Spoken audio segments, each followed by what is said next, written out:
caminante el monte con las alas coloradas. Buenas tardes, hoy día 10 de diciembre del año 2021 vamos a platicar con Javier Naranjo Velázquez. Gracias por haber asistido a esta plática que vamos a tener. Y generalmente empezamos preguntando cómo llega Javier, a qué edad y a qué lugar llega por primera vez a Ciudad Nezahualcóyotl. Claro. Fue en 1969, la primera vez que vine a Nezahualcóyotl, y ya quedé establecido literalmente en 1970. Yo tendría aproximadamente 5 o 6 años de edad. Veníamos de la colonia La Malinche, allí en la Gustavo Amadero. Y pues desde entonces estamos acá en lo que fue los inicios de un municipio que creció muy rápido. Entonces, 1970. Sí. ¿Todavía tendrás algún recuerdo del Mundial de Fútbol? De la época, sí. Sí, era muy efervescente el asunto. Pero hay cosas, creo yo, que matizaron todavía un poco más. Por ejemplo, llegar en el 70 a Nezahualcóyotl implicaba relativamente un resguardo y una huida. Un resguardo por un nuevo lugar donde uno se iba a asentar, y una huida por los movimientos que se dieron en el 68 y que permearon de alguna manera el ámbito familiar, directo e indirecto. Directo porque en aquella época mi madre trabajaba en Tlatelolco, en la costura, y una tía pues era catedrática de biología en la UNAM, entonces hizo mucha mella eso. Entonces mi madre decide, vámonos de México, no está muy bien por acá el asunto.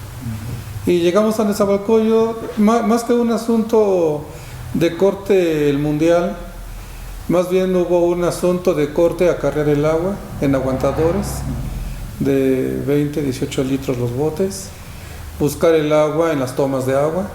Cuando llovía, pues uno aprendía a nadar en estos surcos que se hacían para entubar. El asunto del cableado de luz era imprescindible, los tapones que se colocaban, el cable que resistiera, traer la luz de una colonia a otra, literalmente. Yo llegué a la colonia Agua Azul, en la calle Lago Chapala, y llevábamos o conseguíamos la luz de la colonia Las Virgencitas, a la altura de la avenida Nezahualcóyotl, que pues era una calle ordinaria, por decirlo así, ordinaria en el aspecto de que era una casa por aquí, otra casa por allá. Entonces, pues más que un mundial eran las necesidades primarias, tener agua, tener luz, la energía eléctrica es importante, y pues curiosamente había mucha seguridad, porque nos cuidábamos entre todos. Y ese era un dato muy importante. Existía también una estructura de seguridad municipal llamada Varapen, que de alguna manera pues hace lo que correspondía en la época. Digamos que desde el punto de vista sociopolítico, pues sí permearon varias cosas interesantes, como el trato a la gente, las pocas escuelas. Recuerdo que había 2 escuelas primarias en Las Flores y el Palmar. Una de esas escuelas fue la Melchor Ocampo, una escuela bastante grande, que para unos, ¿qué será? 1974, 75, la dividen en 2 escuelas, quedando una como Melchor Ocampo y otra como licenciado José López Portillo. Entonces ahí también los hermanos nos disgregamos, somos 10, 5 hombres, 5 mujeres. ¿Ya en 1970 ya llegan los 10? No, aquí crecieron 2, aquí nacieron 2. Pues yo me quedo aislado en la José López Portillo, los otros en la Melchor Ocampo, y como todas las escuelas que inician, no había documentación oficial. Entonces ya desde los 12 años pues ya andábamos en el ámbito pues político legal, necesitábamos tener certificados y pues con la sociedad de estudiantes, que curiosamente en primaria había una sociedad de alumnos, y con la sociedad de padres de familia logramos en 2 meses que tuviéramos la oficialidad. ¿De qué escuela? De la escuela primaria José López Portillo. Que ya esa Primaria. estaba. Primaria. Estaba entre Las Flores y el Palmar. Sí, posteriormente hicieron detrás de la escuela una normal, la normal 4 actualmente. Sí, es un circuito. A un costado está, como siempre, una iglesia, San José, si no me equivoco, y está un mercado que se llama Las Flores del Palmar, Sí. porque está exactamente en los dos lados. ¿En qué año terminas la primaria? Pues si hacemos los cálculos de riñón, estamos hablando 79, 76, perdón. 79. Sí, porque somos 70, somos de los 70. Sí, Sería 70 y... Porque bueno, es que no podemos hablar por ciclos civiles. El ciclo civil ordinario es de enero a enero. En las escuelas son ciclos escolares. Sí. Entonces ahí se parten los años. Por ejemplo, estamos hablando tal vez 77, 78, 78, 79, 80, 81. Literalmente. es cuando terminas la primaria. La primaria. ¿Y la secundaria dónde la cursas? Algo curioso porque en aquella época teníamos pocas alternativas de escuela. Había varias, sí, no voy a negar. Estaba la Jicotenca, que es una escuela que ya tiene su tiempo. Estaba la Calmeca, que era de mucho prestigio, la tecnología. Y la experimental, la Telpuxcali. Y paralelamente en el Estado de México de aquella época empezaron a pulular escuelas. Escuelas que desafortunadamente crecen de la nada. Lo que fue una CONASUPO por las mañanas, por las tardes era escuela. ¿No? Y creo que sigue siendo la misma tónica en la actualidad, desafortunadamente. Pero platicando con los compañeros de la primaria, ya estableciendo relativo criterio, empezamos a preguntarnos ¿a dónde vas a ir? Y mira, se va a hacer una escuela, no hacen examen. Y otros, hay una escuela militarizada. Y yo recuerdo que les dije con mucha claridad, yo voy a estudiar en la Telpuxcali. ¿Y sabes dónde queda? No. Y nos fuimos los 5, primero a la Calmeca y luego a la Telpuxcali. Y decíamos, ¿y por qué la Telpuxcali y por qué no la Calmeca? Y ya para aquella edad, pues yo recordaba el asunto mexica. Y yo decía, más que una escuela para pobres, el Telpuxcali es un templo del saber que no nada más enseña conocimientos, también habilidades. Y me agradó la idea. En aquella época hacíamos exámenes de admisión. Y esa también es un dato muy importante porque no nada más era la escuela o la oportunidad de una escuela de nueva creación, sino una escuela, pero no era una escuela oficial, sino una escuela experimental. El experimento de esa escuela, la 354 Orión 31, Telpuxcali, secundaria federal experimental, terminó el experimento con mi generación. Curiosamente el uniforme era el militar, pero esa escuela tenía la peculiaridad de que no era el militarizado. El color sí, ¿no? El verde olivo, pero se usaba pantalón de mezclilla, camisa blanca y una chaqueta, una chamarra tipo torera. Y yo creo que esa era parte de un símbolo de identidad social como estudiantes de secundaria. Entonces yo como última generación pues hubo ese diálogo porque en la secundaria había una sociedad de estudiantes muy importante y una reunión de profesores sólida que nos orientaban hacia dónde vamos, qué vamos a hacer, qué queremos hacer. Algo curioso porque en aquella época teníamos pocas alternativas de escuela. Había varias, sí, no voy a negar. Estaba la Jicotenca, que es una escuela que ya tiene su tiempo. Estaba la Calmeca, que era de mucho prestigio, la tecnología. Y la experimental, la Telpuxcali. Y paralelamente en el Estado de México de aquella época empezaron a pulular escuelas. Escuelas que desafortunadamente crecen de la nada.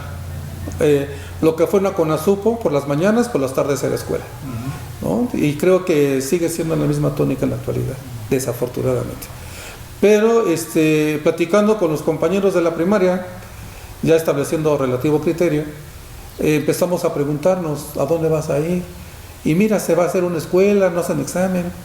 Y otros, hay una escuela militarizada. Y yo recuerdo que les dije con mucha claridad, yo voy a estudiar en la Telpuxcali. ¿Y sabes dónde queda? No. Y nos fuimos los 5, primero a la Calmeca y luego a la Telpuxcali. Y decíamos, ¿y por qué la Telpuxcali y por qué no la Calmeca? Y ya para aquella edad, pues yo recordaba el asunto mexica. Y yo decía, más que una escuela para pobres, el Telpuxcali es un templo del saber que no nada más enseña conocimientos, también habilidades. Y me agradó la idea. En aquella época hacíamos exámenes de admisión. Fue muy interesante ese momento, porque el experimento educativo de aquella época, como última generación, yo podría decir que no nada más teníamos conocimientos, también había argumentos teóricos y argumentos críticos. Uno, lo recuerdo muy bien, era, por ejemplo, nos apasionábamos por las matemáticas. No había estudiante que no dijera que odiaba la matemática o que no le gustaban, como hoy se dice, no me gusta y hacen fuchi. Yo creo que esa es una aberración absurda. Cuando un maestro no empezaba a dar bien la clase, o como se dice en otros lugares, marinaba la clase, pues nos reuníamos como estudiantes y apelábamos a la dirección para tener un maestro que enseñara, no que llegara a dormir o a leer periódico o a dejar ejercicios y ya. Entonces esa etapa fue, creo yo, muy interesante, y también permeada del movimiento del 72, porque teníamos no una historia desde el punto de vista filosófico, no una historia historiográfica, también había una historia de vida, y una historia de vida que acarreaba el 68 junto con el 72, y ahí acarreamos otras dificultades sociales, y nos interesaba como estudiantes, porque decíamos, bueno, si se dice que en el 68 la niñez es el futuro de México, como estudiantes de una secundaria tenemos la responsabilidad de no nada más tener conocimientos matemáticos, de química, física, como asignatura y como área. También se pululaba el arte, la danza regional, la expresión, la oratoria, la poesía coral, la visita a museos, la visita a eventos antropológicos. Recuerdo que en el tercer año fuimos a Oaxaca, a Monte Albán, a Mitla y a Yagul, y allí lo que hicimos fue medir cuánto tenían de alto las pirámides. En secundaria sabíamos trigonometría, en secundaria sabíamos cálculo. En el ámbito de la secundaria no nada más sabíamos la teoría de Opari, sino que de alguna forma el libro de Alvin Nation era importante para nosotros, el de Claude Ville, no se diga. O sea, libros que tenían contenido científico, que creo que todavía lo tienen, pero la enseñanza era bastante rígida, pero a la vez amigable. Y eso hacía que nos apasionáramos con las asignaturas. ¿Y la preparatoria cómo la cursaste? Terminando la secundaria, esa es una cosa que a mí es un recuerdo que tengo muy bien. Bueno, la secundaria queda en la avenida Chimalhuacán, frente al Castillito, que antes era un castillito, ahora creo que es una casa cultural o algo así, venden libros y cosas así.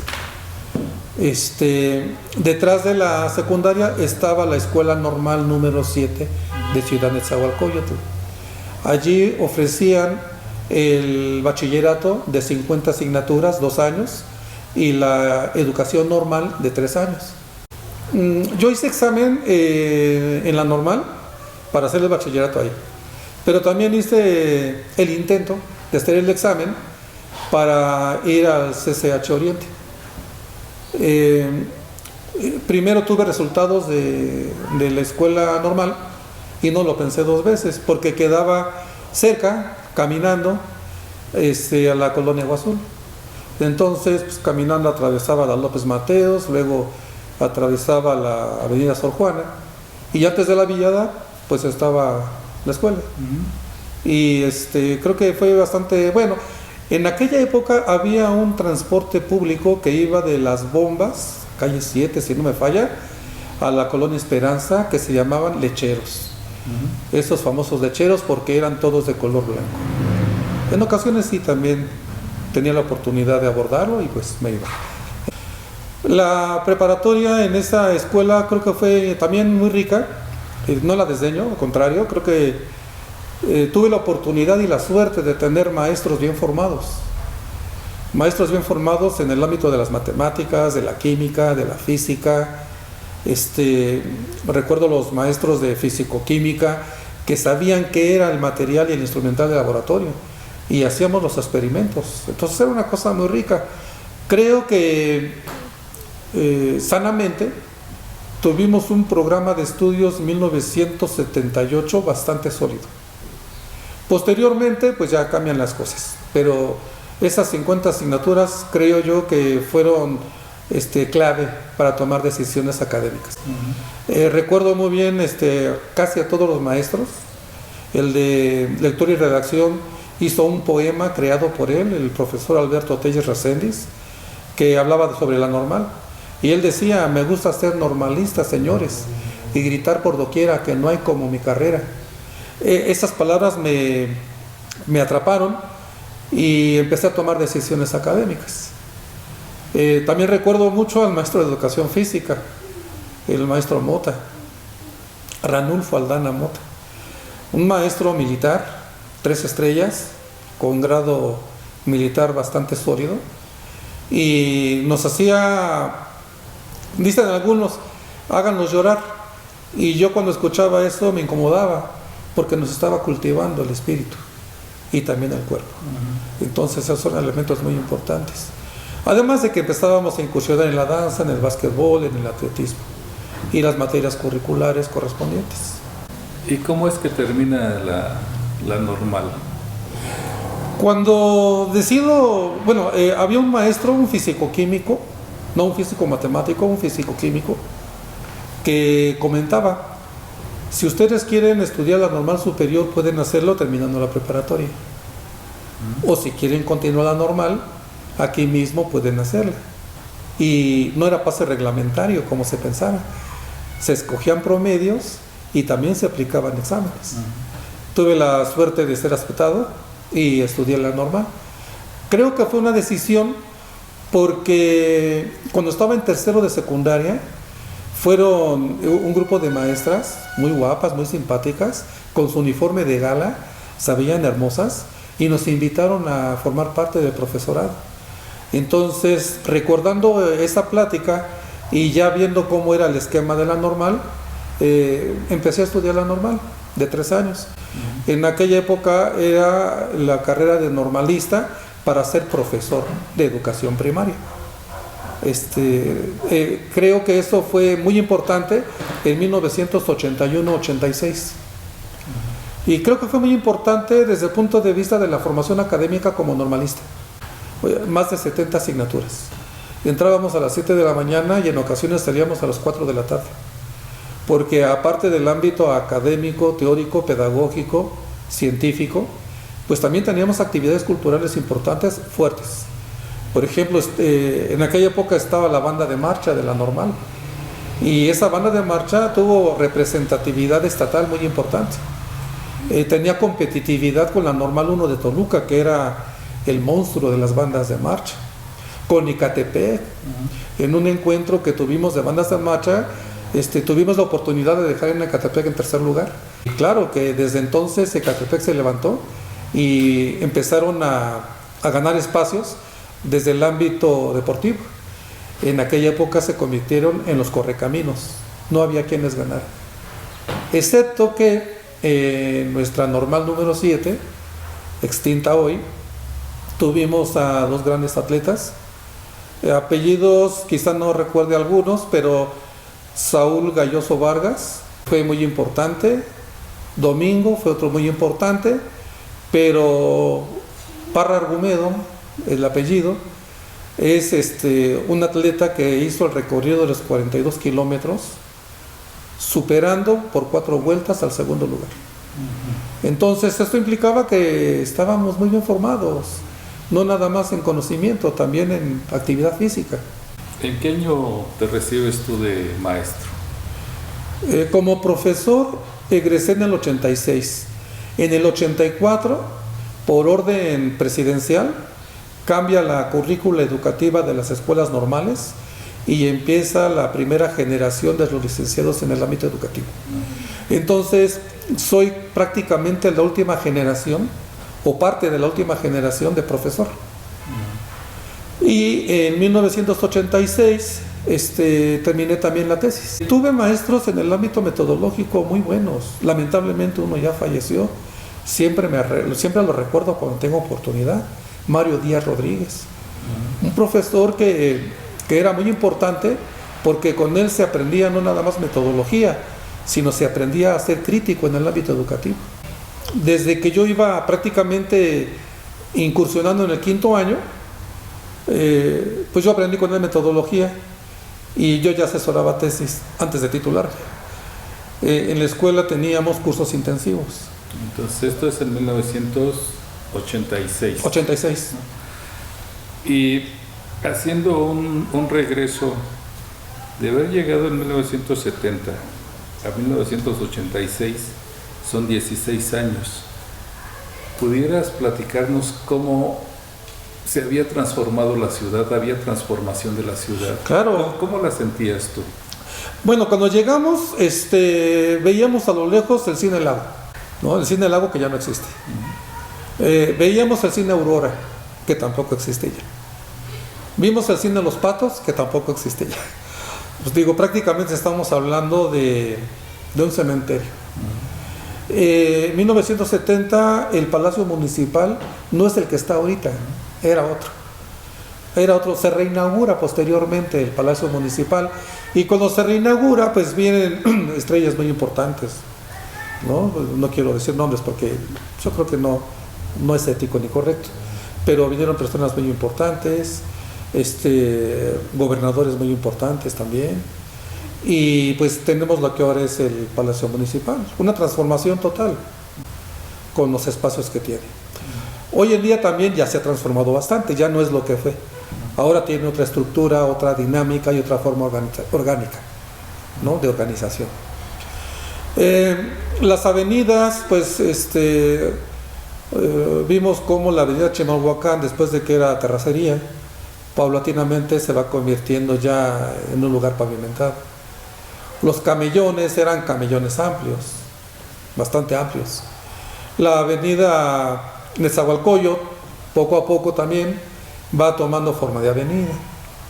La avenida Adolfo López Mateos, pues igual, todo era terracería, tezontle negro, tezontle rojo.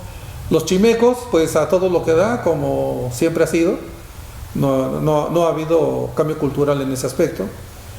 La pavimentación llega posteriormente con planes seccionales. En donde yo habitaba, paulatinamente llamaban pavimentar a colocar tezontle y aplanarlo. Para ellos eso fue concepto de pavimentar. Yo tenía otro concepto de pavimento, definitivamente, pero se transformó.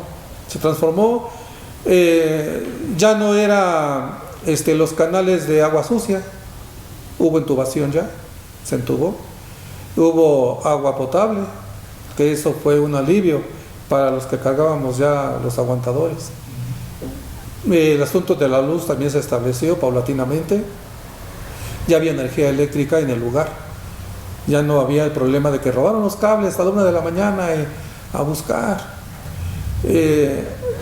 El bordo de Xochiaca, que a mí me incomoda cómo lo pronuncian luego en la televisión, con otras connotaciones que nada tienen que ver con el nombre. El bordo de Xochiaca, pues actualmente está transformado. Recuerdo que después de comer en algunas ocasiones, íbamos a caminar, recorríamos gran parte del lago de Xochiaca, veíamos, tal vez eran garzas que llegaban, pero sobre todo íbamos a recoger cable quemado, vidrio, cartón y tacones de cuero. Pues era un basurero amplio, había mucho. ¿Por qué íbamos a recoger todo eso? Porque todo se vendía, todo se reciclaba. Entonces, los costos, por ejemplo, juntar una bola pesada de cobre, pues ya implicaba que iba a haber huevo y tortillas para comer. Y eso pues era grato. Sí se ha transformado, no es lo que es hoy. Había bandas, como en todos lugares creo yo, había bandas juveniles que se dedicaban, al menos en la colonia, nunca hubo algún destrozo, pero se dice que delinquían. Yo tengo mis acepciones, fui parte de ello, conocía el lugar, estaba en el lugar, ¿no? Después de llegar de la escuela y de trabajar, porque se trabajaba y estudiaba, pues, quedábamos en la calle más o menos de 9 a 11, 12 de la noche. Y esto era ir conociendo quién va llegando. Oye, ¿quién es quien llegó? ¿Qué familia llegó? ¿De dónde viene? Hay gente que hoy en día escribe que Nezahualcóyotl es el dormitorio, la prostitución. Yo creo que no. Nezahualcóyotl fue el refugio para muchas personas. Fue la oportunidad de vivir en un lugar. Qué bueno que hoy a la distancia, pues es una ciudad muy valorada y muy cotizada hoy en día. Pero haber vivido desde los inicios, desde la transformación, y ver que hoy pues hay Mexibus, hay telecomunicación, pues creo que es algo importante, es trascendente. Recuerdo cuando fue un periodo en que los terrenos se regularizaron con un plan sexenal, el plan Sagitario. Fue muy importante, porque entonces ya no nada más era ser paracaidista, es tener una propiedad y un documento que avalar esa propiedad. Posteriormente también en el bordo de Xochiaca, por el Alameda Oriente, se construye. Y yo pensaba en algo como Ciudad Deportiva, pero no, fue mucho más pequeña, pero creo que fue un logro de gobierno muy importante la Alameda. La iniciativa de esa Alameda implicaba también que nos invitaba al deporte, que aunque no en Nezahualcóyotl, sí cerca de Nezahualcóyotl. Y eso es muy importante. El Parque del Pueblo, no se diga, pues era el Parque del Pueblo, había zoológico, y era también algo muy importante. Y como en todos lados, creo yo, pues siempre ha habido vandalismo, eso que ni qué. Pero si una señora salía con un bebé o con una niña, se respetaba. O sea, yo creo que también ideológicamente ha cambiado la cosa, porque el vándalo al menos tenía la primaria terminada. Y tener primaria, pues tenía su peso. Así como decir que la persona de los 60s, cuando terminaba la primaria, terminaba sabio. Sí, porque los planes han sido muy distintos. El contenido de los libros es muy distinto, no lo que hoy se ve. Así yo veo las transformaciones de Nezahualcóyotl. Ahora tenemos normales. Antes era la normal 7, hoy en día se le conoce como la normal 1. Luego la normal 2, la normal 3 de educadoras, que ha sido muy importante. Y es muy triste a la vez, porque la educación básica preescolar es fundamental. Y la normal de educadoras ha sido punta de lanza. Y ha tenido generaciones, o tuvo generaciones. Yo recuerdo que eran generaciones de 40 alumnos en cada grupo, había 2 grupos, 80 alumnos.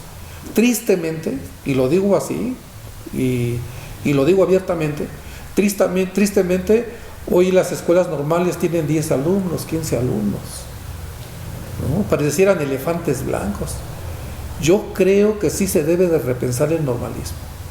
El normalismo es muy importante, hace mucha falta en el sistema educativo.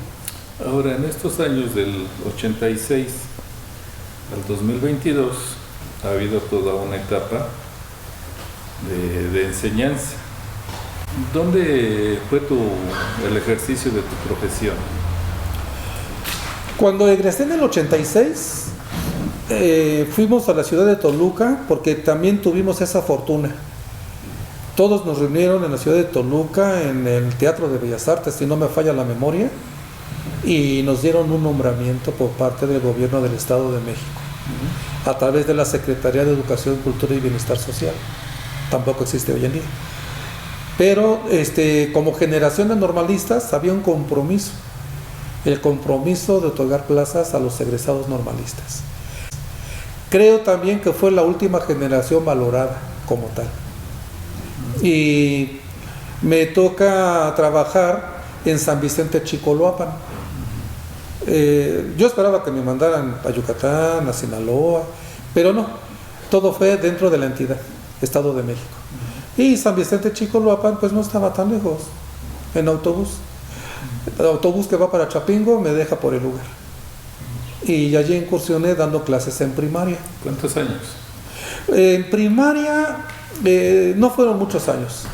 Por ejemplo, en esa escuela estuve un año. Al siguiente año me invitaron a formar parte de un cuerpo directivo.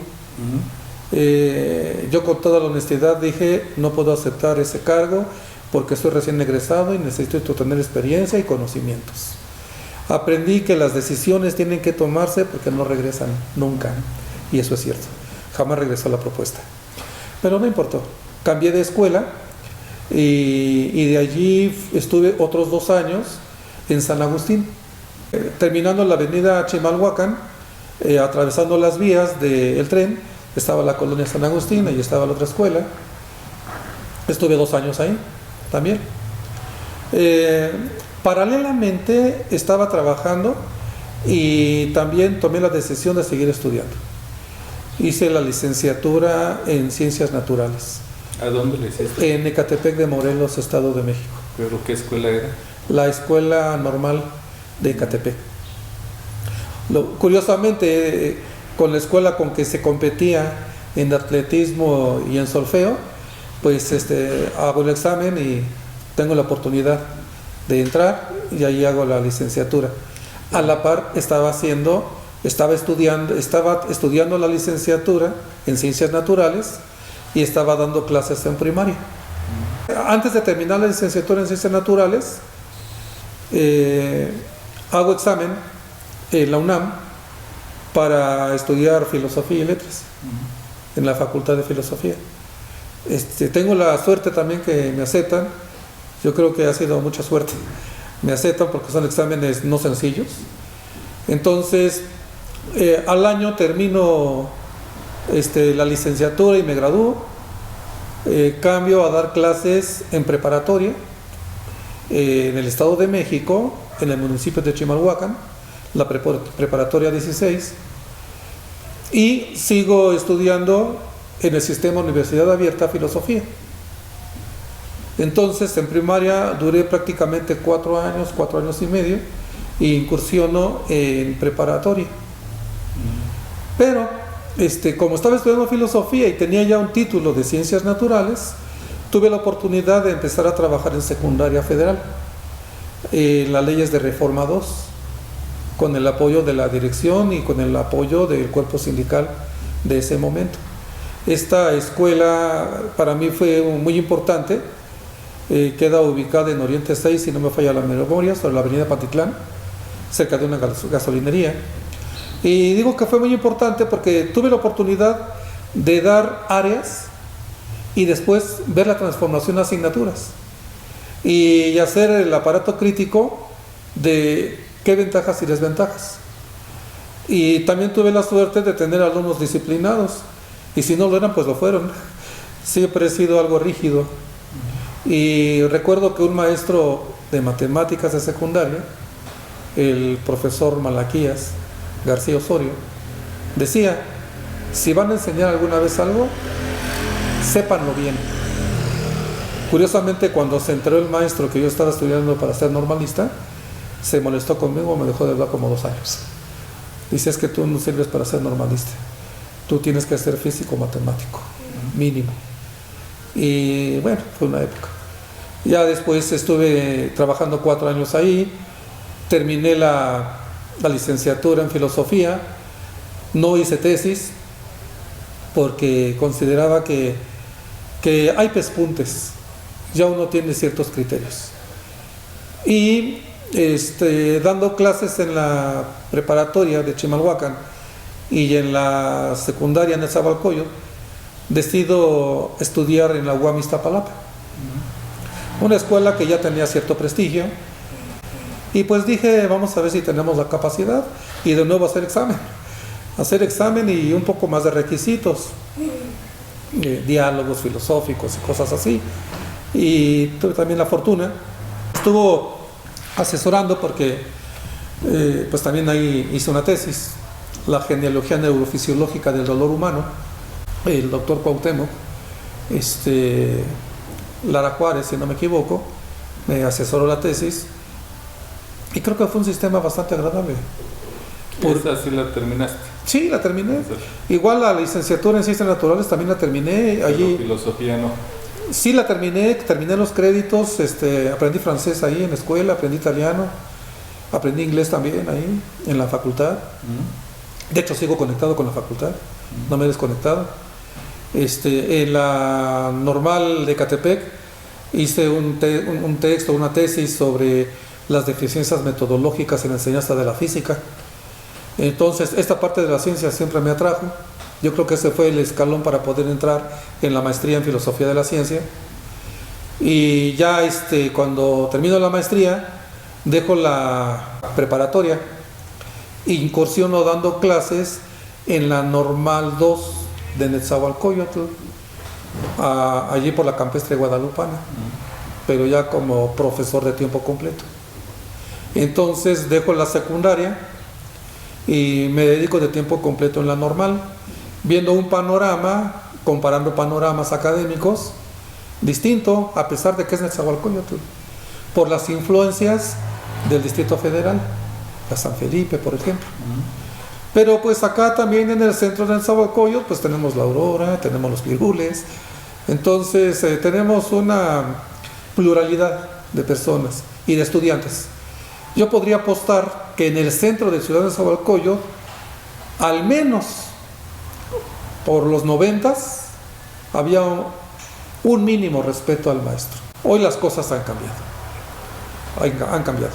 Y después de esto de la UAM, ¿qué más has estudiado? Terminando allí, pues me quedé con un gusanito de seguir estudiando el ámbito filosófico. Hice un examen para entrar a la Universidad Autónoma de Morelos, en el doctorado en filosofía contemporánea. El asunto no estaba nada mal, el programa estaba bastante bien. Allí únicamente me quedé a la mitad, con el 50% de créditos. El motivo fue muy sencillo. Yo solicitaba apoyo en la escuela donde estaba trabajando de tiempo completo para también estudiar e investigar. Pero yo entiendo que hay ciertas políticas restrictivas que me parecen absurdas, a mí al menos. O estudias o trabajas. Y dije, bueno, pues de aquí como y pues sigo trabajando. Después hice examen para hacer el doctorado en educación en la UAM Xochimilco, en un convenio con la Universidad de Londres, en Inglaterra. También aprobé el examen, hice un protocolo de investigación, pero el ámbito del 95 al 2000 tiene un cariz muy importante de Inglaterra con el color de la piel de las personas. Y dado que soy negro y balbuceo mucho, dije, a ver, tranquilo, vamos a ubicarnos. A distancia hice un módulo, pero también se necesitaba recurso económico para ir a instalarse allá. No lo tenía. No lo tenía. Agradecí mucho la oportunidad, me hizo sentir bien. Aquí en Morelos hice un proyecto sobre Wittgenstein. En el ámbito de Wittgenstein estaba abordando el asunto del lenguaje, cosa que me pareció interesante, pero después dije, a ver, vamos a pensar con calma.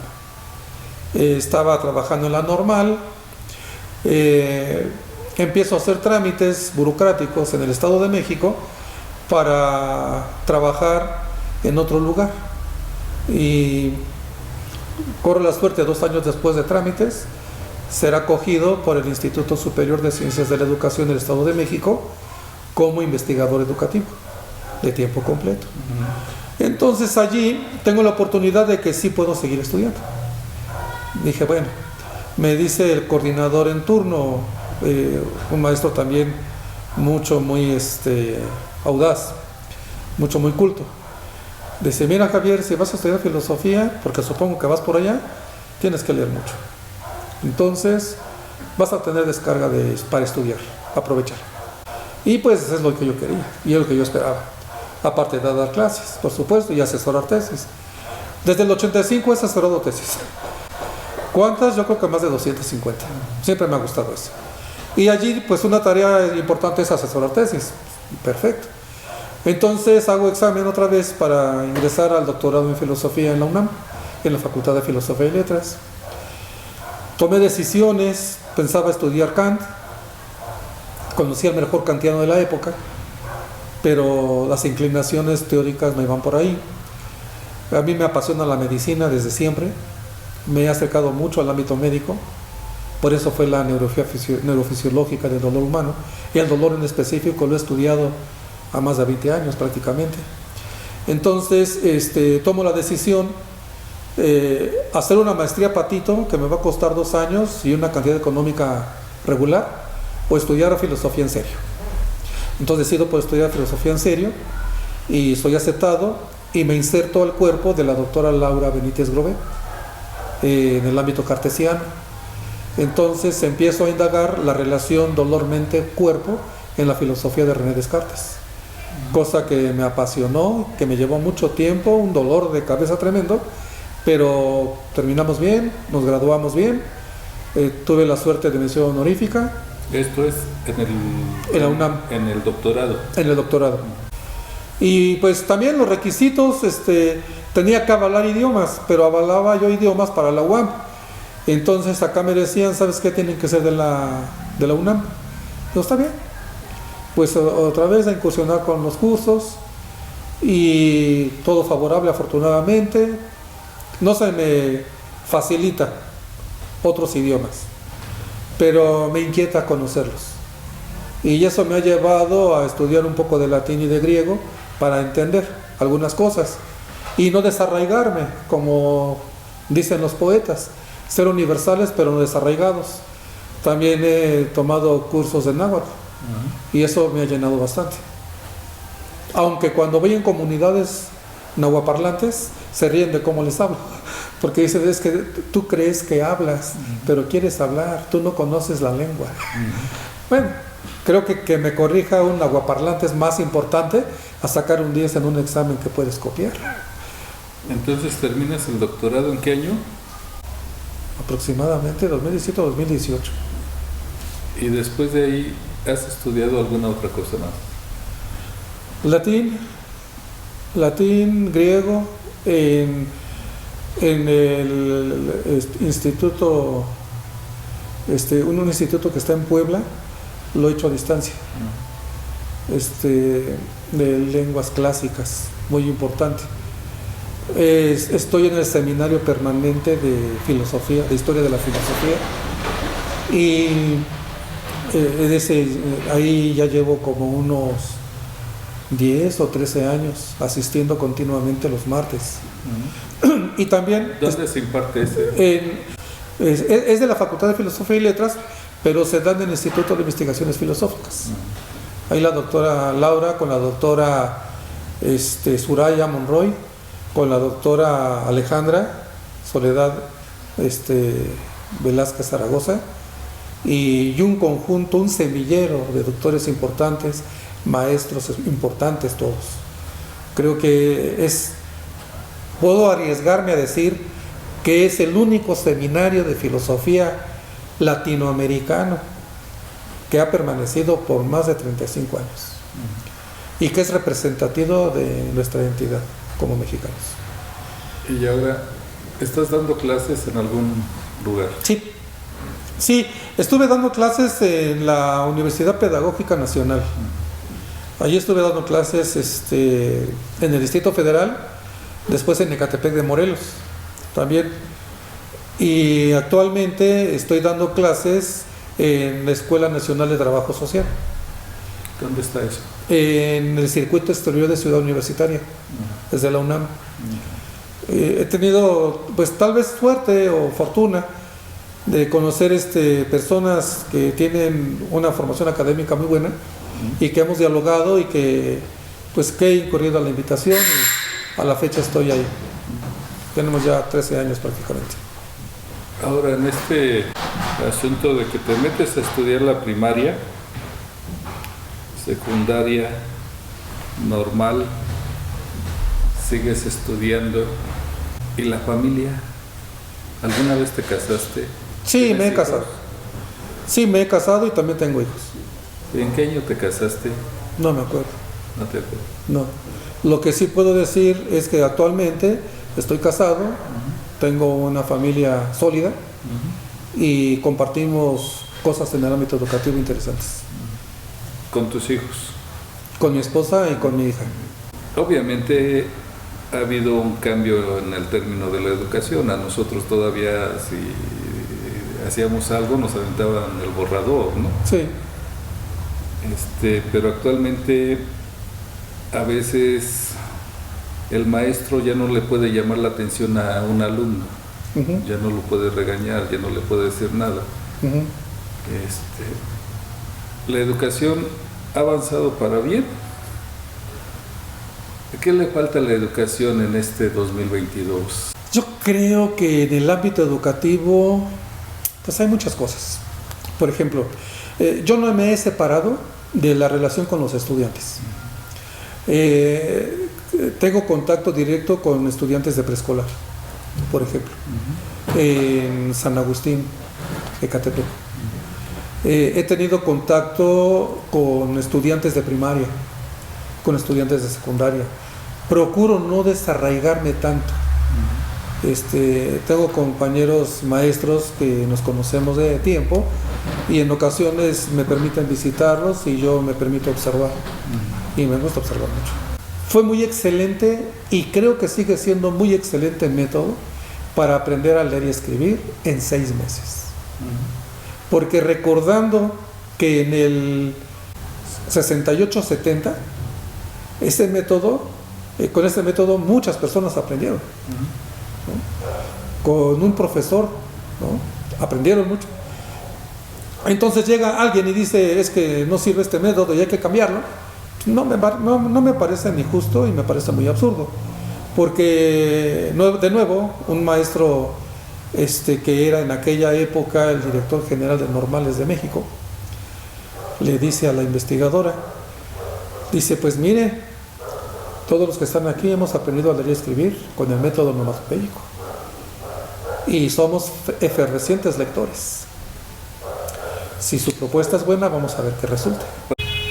El método onomatopéyico obedece a la onomatopeya del sonido que se emite. Yo lo apliqué cuando empecé a dar clases, porque pareciera ser que es un castigo ser normalista.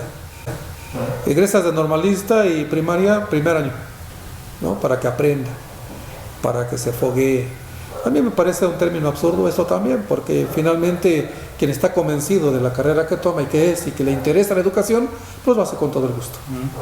Entonces, el método onomatopéyico, pues se hacen las letras de las vocales con figuras, con leones, con ratones, diciendo la letra, la onomatopeya de la letra, ¿no? ¿Cómo hace la persona cuando se espanta? ¡Ah! ¿No? ¿Cómo hace la rata? Y recuerdo que en primaria a mí me diagnosticaron que era deficiente mental. Un maestro me diagnosticó así. Pasados los años lo fui a buscar para decirle que el deficiente mental se había titulado y que él no había obtenido el título, pero ya no estaba en donde tenía que estar. Este método fue muy importante. Recuerdo que un profesor, Alfredo Basilio Gómez, de segundo y tercero de primaria, cuando en segundo estábamos, decía, ¿y cómo hace el trenecito? Pues todos decían, y yo me reí. A ver, Naranjo, ven por acá, ¿por qué te reíste? Así no es el trenecito, profe. Entonces, ¿cómo hace? Y yo me paro de la vaca y empiezo, chucu, chucu, chucu, chucu, chucu. Se me queda bien y dice, ay, Naranjo. Dice, reprobaste segundo, ¿verdad? Digo, sí, profe. Está bien. Tuve la suerte de que el maestro Alfredo Basilio Gómez me diera en tercer año. Cuando empezamos tercer año, pasó algo muy curioso. En esa época nos enseñaban multiplicar con números grandes, se dice, ¿no? 5.789 por 345. La cosa está que cuando el maestro terminaba de escribir las 10 operaciones matemáticas de tarea, terminaba de poner la última y yo le decía, aquí está el resultado de todas. ¿Cómo? Revísalo. Si estás mal te voy a tachar tu libreta. Hágalo. Eso me gustó mucho, porque nunca se dio cuenta que yo no sabía leer, pero sabía matemáticas y ya había leído los libros de naturales, entonces conocía algo. Antes, a mitad de tercer año, sugirió que yo me pasara a quinto. Dice, oye, Naranjo, esta es una injusticia, ¿por qué estás en tercero? Tú tendrías que estar en quinto. Y consultando con los compañeros maestros del maestro Alfredo, concordaron en que sí. Dice, oye, pues es que sí nos hemos dado cuenta, es el hermano de fulano y sultano que están en el otro lado del muro. Sí, sí es él. No, dice, pues hay que apoyarlo. Y cuando me hacen la propuesta, porque muy respetuoso, me dijo, Naranjo, si gustas, pásate al quinto año. Terminas quinto y sigues avanzando. Recuerdo cuando me lo dijo, un maestro que yo creo que me hizo que me enamorara de cómo dar clases. Aprendí mucho con él. Prácticamente le agradezco a él la carrera por su forma de enseñar. Él de Guerrero, por cierto. Entonces, lo pensé 5 minutos tal vez. Y ya cuando tomé la decisión le dije, no, maestro, me quedo en tercer año. Algo aprenderé. No, después me daba de topes porque no aprendí mucho, pero sí, fue muy grato. Entonces, llegando a quinto, a cuarto, tuve una maestra muy buena persona la maestra, algo distraída, sinceramente, pero yo creo que hacía lo que podía hacer y no lo hacía mal. Aprendí también algo. Aprendí a diferenciar un buen maestro de un maestro que hace el intento y el esfuerzo por enseñar. Llegando a quinto año, el maestro Humberto, ingeniero civil, iba a ser ingeniero petrolero, pero quedó como ingeniero civil, excelentísimo maestro, fascinado con las matemáticas, con ciencias naturales, con historia. Jamás me llegó a golpear ni a agredir, ningún maestro, salvo 2, los maestros con los que reprobé primero y segundo. El que me dijo que era deficiente mental me dio, porque quiso, con un anillo grueso en la mano, un coscorrón en la cabeza. Yo sentí que se me derramaba el agua en la cabeza, ni lloré ni grité. Lo único que dije fue, ¿por qué? Si yo estaba haciendo mis actividades. Y nada más se rió. Dije, bueno, al tiempo. Y la otra maestra que me reprobó, también me jaló las patillas, porque había muchos papeles, pero pues ¿qué se puede esperar de un salón de lámina, de tierra, con piedras para hacer mampostería, que eran a veces las bancas? Pues no había mucho, y había muchos papeles por todos lados. Alguien tenía que hacer el trabajo sucio. Pues me tocó hacerlo alguna vez. Yo nomás le dije, ¿pero por qué? O sea, ¿cuál es el motivo por el cual? Si usted me dice, levanta los papeles, pues los levanto. Pero es raro encontrar un niño que diga y que obedezca. Entonces dije, bueno, pues me aguanto las ganas, levanté los papeles y bien.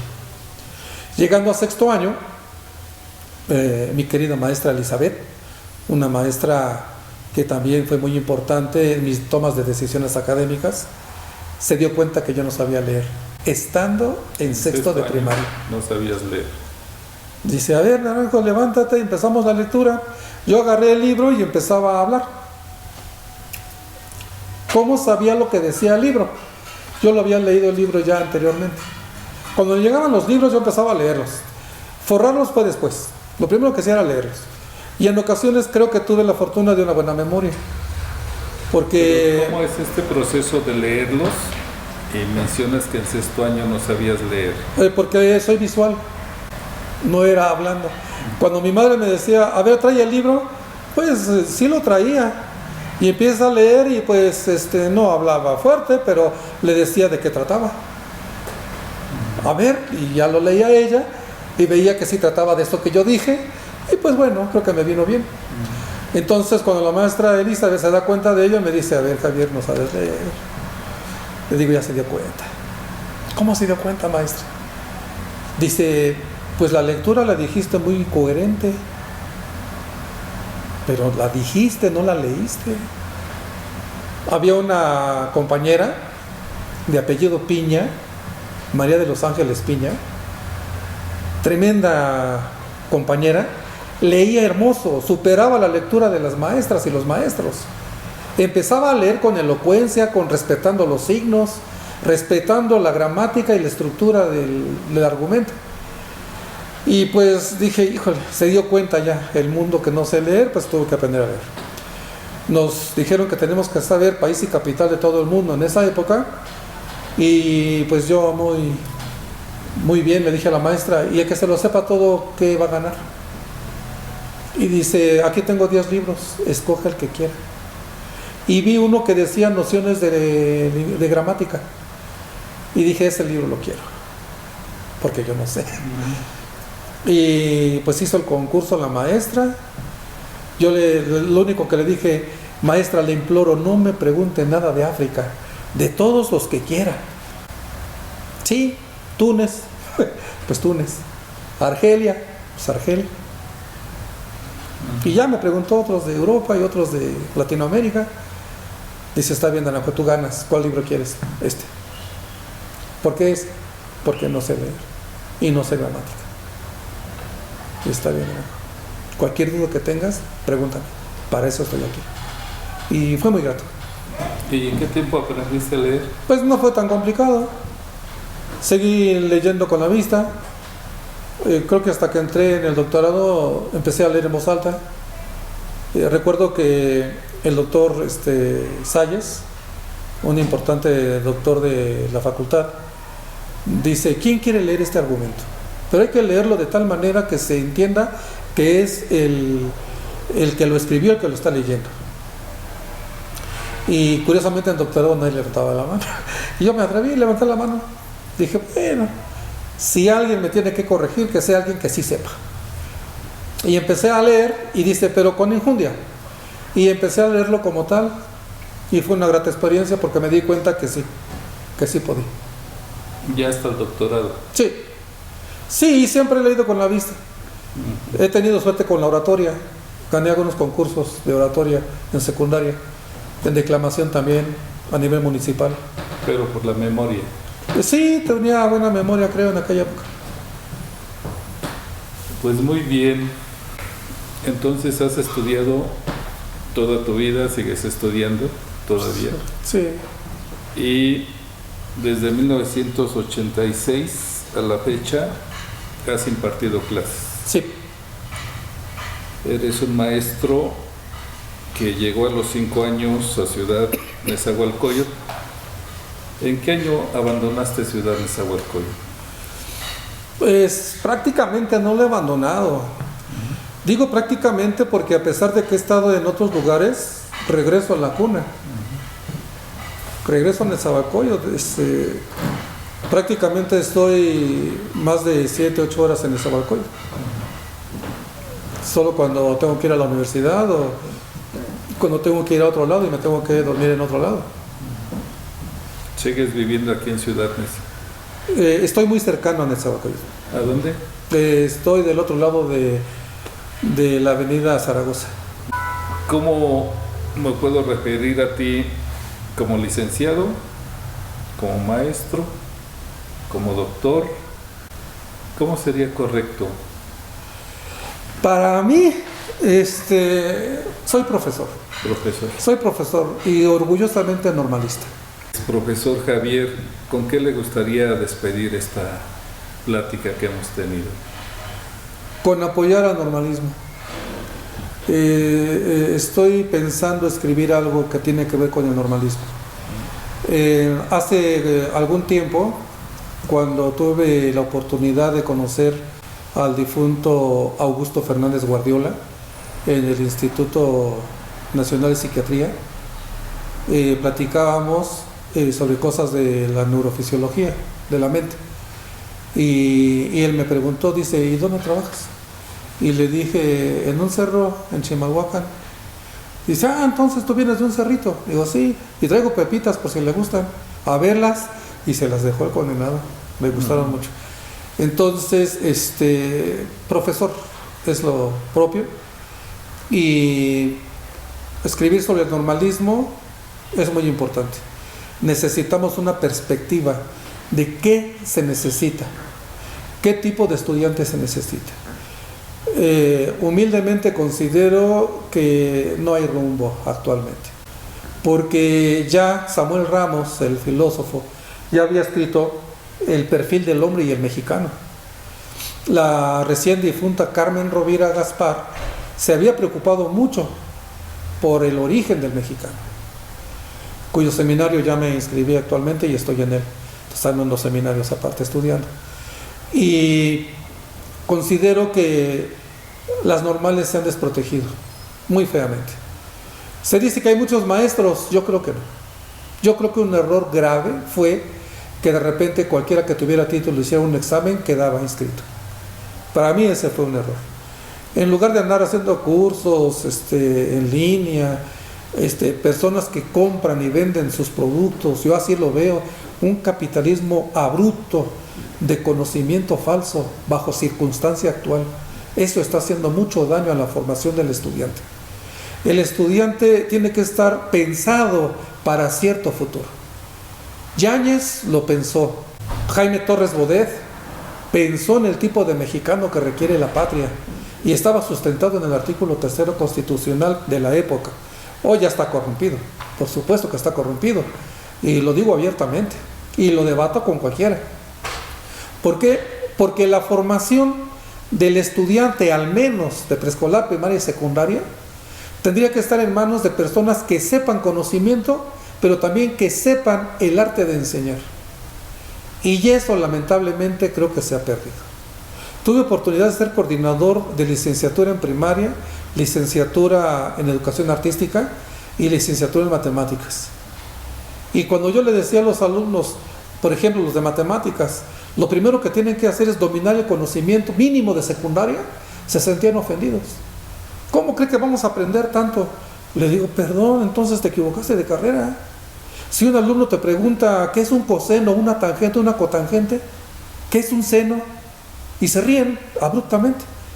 Digo, estamos hablando de trigonometría. Si les pregunto qué es un monomio, un polinomio, se quedan callados. Lamentablemente, trigonometría ya se enseña en preparatoria a veces. Cuando vienes va.